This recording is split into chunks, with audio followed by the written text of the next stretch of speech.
Hey everybody, welcome to Retell Cellar, an ephemera podcast where I uncover forgotten stories and the ephemera people leave behind. I'm Angie, a reseller of 10 years, and I'll share one of those snippets with you. Let's see what today's find has to say. I purchased a small lot of ephemera from an online auction, including this American Red Cross envelope and letter. It's not in the best shape, with an overall brown with stains. The letter was torn mainly along the edges, and it was dated May 7th, 1944. Here's what it says. Dear Lou and Dave and gang, excuse the envelope. They are hard to get sometimes. Like a sap, anytime the guys ask me for an envelope, I give.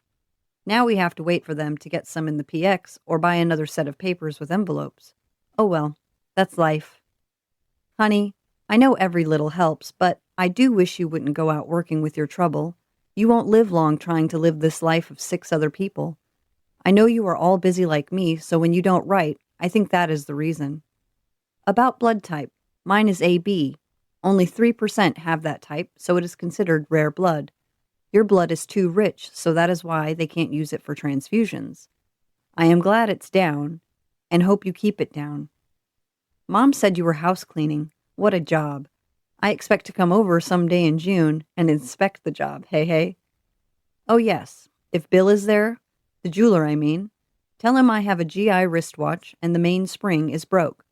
When I am home in June, first 10 days, I hope you will have one on hand to repair it for me. If I turn it in, I will not get one back, and I do want to keep it. If I give it to a jeweler here, it takes too long. They are always in hopes you get shipped out during that time, and then they keep the watch. Daddy should be able to pick the best runs, so life won't be so hard. Dealing with the public is a nerve-wracking job. Maybe at night, not so many people ride. Hey, old redhead will be a fathead if he eats all the broken cakes and pies. I'll bet he don't even eat at home anymore. I hope he likes the job. They don't care if he made a mistake in age. They need help. Well, honey, I hope you and Daddy feel fine on this lovely Mother's Day, as it is down south. There are no cards, so I sent Mother another pillow slip. She will be able to make a bedspread out of them. That's an idea. I will get my watch now and give you all the dope for Bill. It's a 9-jewel Waltham Premier 309-90099 on back of watch. The number on back of cover is 632417. I will trace around the watch for actual size. Thanks, and I hope this information is okay. Here's hoping you and Daddy feel okay. Your private first-class brother, Charlie. As usual, I was excited to see what I could find out, if anything, about the person who wrote the letter and those it was addressed to. The name and address of the sender was Private First Class Haida Kruger. I hope I'm pronouncing that right. Rail Transportation, Camp Stewart, Georgia, U.S. Army. The letter was addressed to a Mr. and Mrs. David Enderlin on Wabash Avenue in Chicago. I began with searching the 1940 census for Cook County, Illinois, finding the Enderlin family of David the father, Lulu the mother, along with, at the time, their 4 children. They had Harold, who was 16, June, age 12, Charles was 10, and lastly, Anne, who was 9. I also came across a site where I typed in David Enderlin's name and pulled up a family tree showing his wife, children, siblings, parents, etc. And when I saw Lulu's maiden name, it was listed as Haida Kruger. And that was the last name of brother Charlie who wrote the letter, which was great. So I click on Lulu's name, and it now shows all of the same things as in spouse, children, siblings. But nowhere do I see that she had a sibling named Charlie. I searched more to see if I could find a connection of a Charles to Lulu. And while I did find in the 1920 census of New Jersey a Charles Haida Kruger, he was 45 years old, which would have made him 69 by 1944. However, he did have a son named Charles Jr., who was 9, which would have made him 33 years old by 1944, which absolutely could be him, but I couldn't actually find a connection between him and Lulu. So while not confirmed, I do believe the writer of the letter is Lulu's brother. But there are plenty of other parts of the letter that can be verified for the time in which it was written, so let's go through some of those. Charlie's letter came from Camp Stewart, where he was stationed, which is now known as Fort Stewart. It was created in 1940 as an anti-aircraft training facility and eventually various other uses, and is still operational to this day. The American Red Cross Stationary Form 539A, what Charlie wrote on, was distributed and utilized during World War II, but I didn't find any other concrete information about it, like when it was first distributed and if it was used prior to World War II. And I'd actually found a bundle of unused ARC stationery and envelopes on Etsy, and I was going to purchase them only to realize they'd already sold.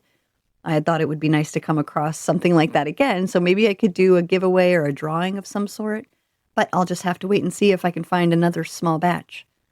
And when Charlie spoke of blood type, how his was AB and rare, with only 3% of people having that type, the American Red Cross's website states that today, less than 1% are type AB negative, while 4% have AB positive. And looking at the dates listed for the kids of Dave and Lulu, I see Faith was born in 1944. I dug a little more and found her marriage license stating it was July 21st, 1944, which would have only been 2 months after Charlie wrote the letter. So it would make sense when he said, "I do wish you wouldn't go out working with your trouble. You won't live long trying to live the life of 6 other people." And when talking about blood type later, and how he says, "I'm glad it's down and I hope you keep it down." And so I do believe he's referring to the fact that she is about to have a baby. The Waltham Premier watch Charlie needed fixed was what many servicemen would have had due to Waltham being a contractor for the U.S. military. They even supplied the timed devices for things like bombs and torpedoes, and the Waltham factory converted entirely to military production at that time. Toward the end of the letter, when he says Daddy should be able to pick the best runs so life won't be so hard, would be due to the fact that Dave Enderlin worked for Chicago Service Lines, which I was also able to confirm from his quote-unquote old man's draft card. I found, since they needed to know the employer's name, the National Archives and Records Administration, NARA, has the description of the old man's draft saying, on April 27th, 1942, the Selective Service conducted the 4th of 6 draft registrations. This registration, also called the Old Man's Registration, collected information on the industrial capacity and skills of men born between April 27th, 1877 and February 16th, 1897, age 45 to 64. This draft registration was not intended to be used for military service, but to provide a complete inventory of manpower resources in the United States that could be used for national service.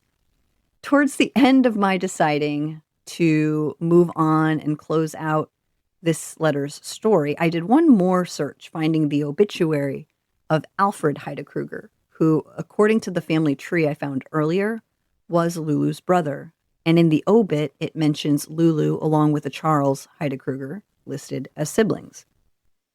I imagine I'll revisit this sometime in the future to see what else I can find, but for now, at least a bit of the story has been told. I know there is more there that I'll be able to figure out, so I will come back to it. When I saw Charlie's image of his watch that he traced out, I saw his hopes being drawn out, hoping to get home, to get his watch repaired, to check on Lulu's cleaning skills even. I had to show it to my husband too. He loves watches and he used to work at a watch repair company. He's even made me a couple of watches in the almost 30 years we've been together, so it was fun to share the find with him.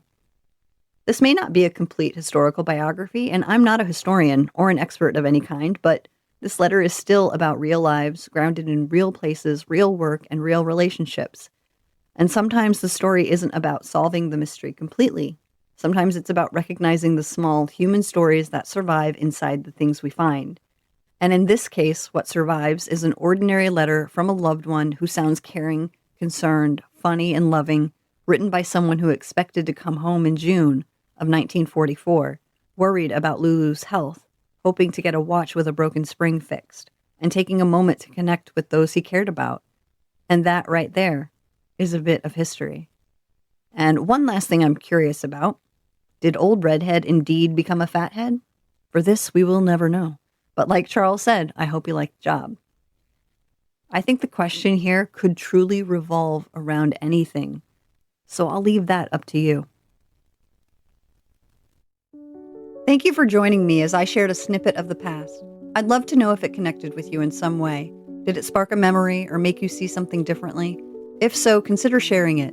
Be sure to check out the show notes for additional info, links, and ways to connect. It's not nostalgia, it's human.